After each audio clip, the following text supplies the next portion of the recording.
I have to be really honest with you. Every single person I've personally ever known who's on food stamps or public assistance has been a white person.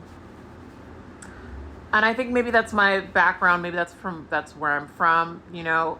My dad grew up in the projects, and he recently passed away. And something I've been thinking a lot about is the fact that growing up, our cupboards were always full. And I think our cupboards were always full because my father was just that traumatized by poverty. Now, sometimes it's not smart to have your cupboards full, right? But something that I've learned from him is to make sure that my cupboards are full, right? Um, and so I make a point of, you know, shopping smart. And I watched a bunch of videos today of white people, because it's always white people, gloating about, um, you know, people not having money, saying like, oh, did you shop smartly? Were you smart with the way you spent your money?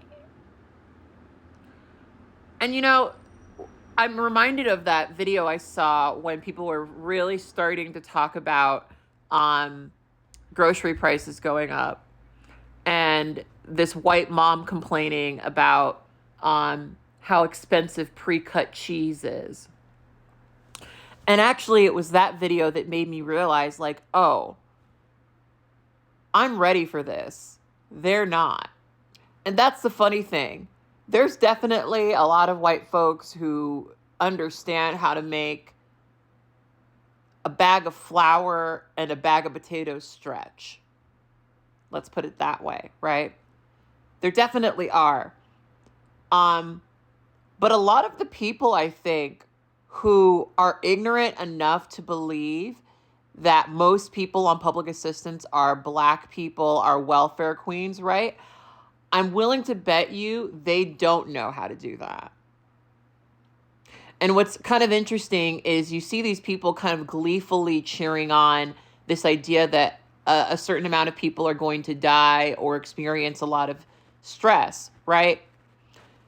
And at the end of the day, that stress has made them stronger than you. And I don't think a lot of the people gloating right now have really measured that. That when you oppress people, they learn how to get stronger than you. Anyway, food for thought. No pun intended.